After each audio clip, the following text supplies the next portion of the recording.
दो ही चीजें चाहिए होती है एग्जाम क्रैक करने के लिए प्रीलिम्स में, हाउ टू जज your performance in any test. Purpose क्या होना चाहिए जब आप मुझसे ये पूछते हो कि किसी पर्टिकुलर टेस्ट में मेरे ये मार्क्स अच्छे हैं या नहीं है। सिली मिस्टेक का क्या मीनिंग है यहाँ पे, listen to me very carefully.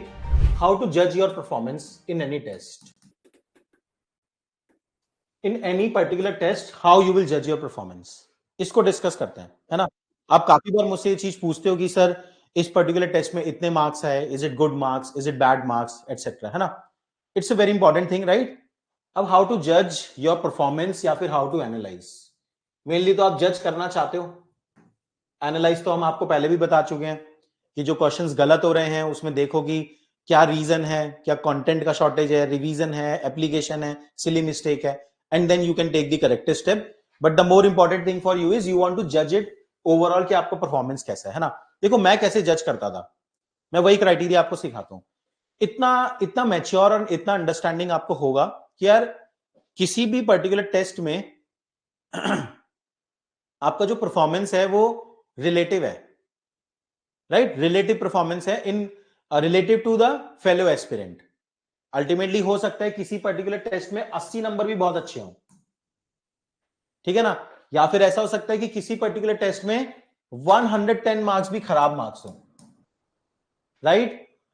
But it depend upon the performance of the other people. अब performance of the other people में भी ऐसा हो सकता है कि जहां पे भी आप टेस्ट दे रहे हो वहां पे जो सैंपल स्टूडेंट है, जो आपका कंपटीशन है, क्या पता वो एग्जिस्ट ना कर रहा हो, और क्या पता वो पर्टिकुलर टेस्ट देने उस दिन वो लोग ना आए हो, ये भी हो सकता है।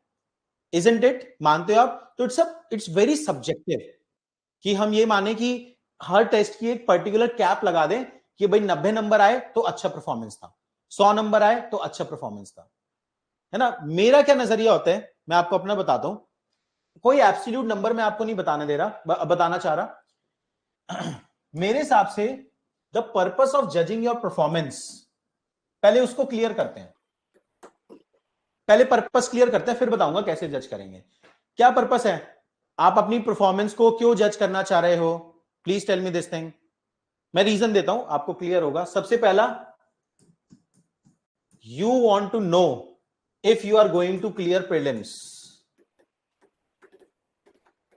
पहला कारण ये हो सकता है।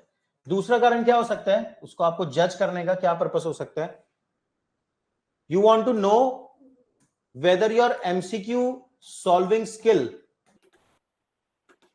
Are up to date. बताओ इन दोनों में से क्या है, अब आंसर करो। वीक एरिया तो आपको वैसे ही पता लग रहा है जो क्वेश्चन आपके गलत हो रहे हैं। प्लीज ट्राई टू अंडरस्टैंड मैं किस क्वेश्चन को आंसर कर रहा हूं, कि आपकी जो ये क्यूरियोसिटी होती है ना कि सर कितने मार्क्स अच्छे मार्क्स हैं, इसको आंसर कर रहा हूं मैं। वीक एरिया तो आपको पता लग जाएगा ना भाई, जो क्वेश्चन गलत हो रहे हैं वो वीक एरिया है, इजंट इट, ठीक है।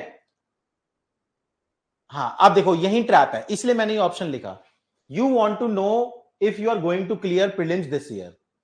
मेजॉरिटी ऑफ जनता अपने जो मार्क्स पूछती है ना, जब भी मुझसे पूछती है, वो इसी माइंडसेट से पूछती है कि सर 80 नंबर सही है क्या, है ना। It just you can't know this thing, it's your insecurity, it's your inability to handle the uncertainty, है ना। This is what driving you towards this a option, first option.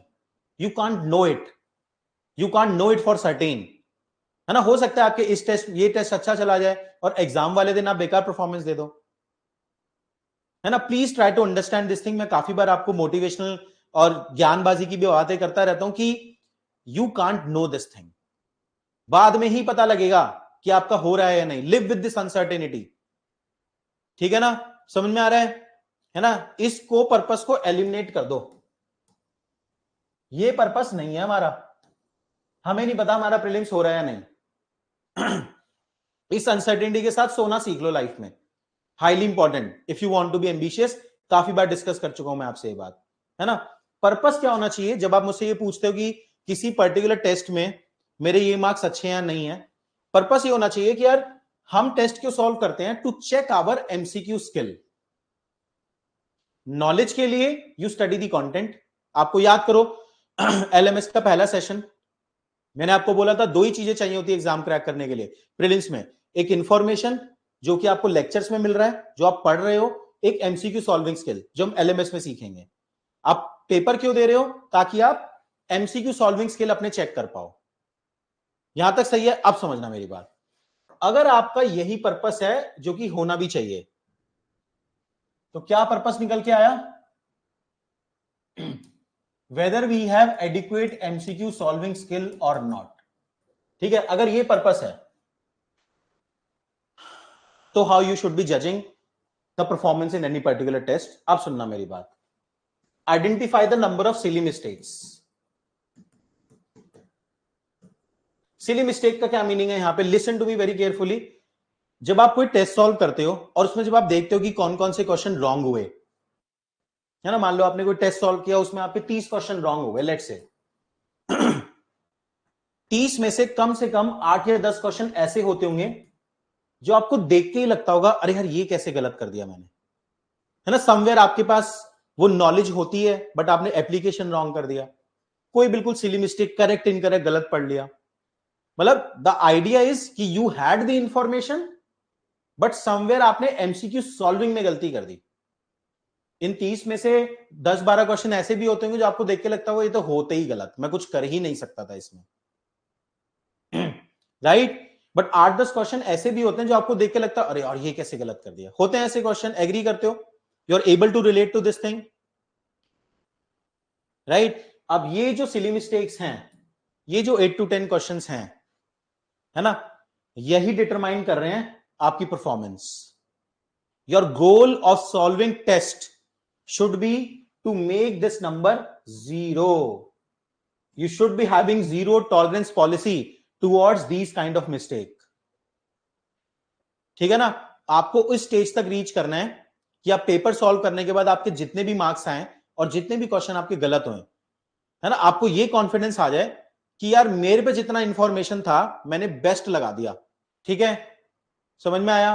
तो ये जो सिली मिस्टेक्स हैं ये जीरो करने हैं। Goal should be this. अगर इसकी ब्रॉडर रेंज में बनाऊं, अगर जीरो करने हैं लेकिन होंगे नहीं, ये भी एक ऑनेस्टली मैं आपको बता रहा हूं, अगर ये 0 to 5 है सिली मिस्टेक्स तो ठीक है, I would accept it at this stage. 5 to 10, है ना, समवेयर आपको इस रेंज तक रिड्यूस करने हैं, एवरेज बोलूंगा मैं, ठीक है ना, दिस इज गुड। और मोर देन 10 से अबव, दिस इज पुअर। ठीक है, डन।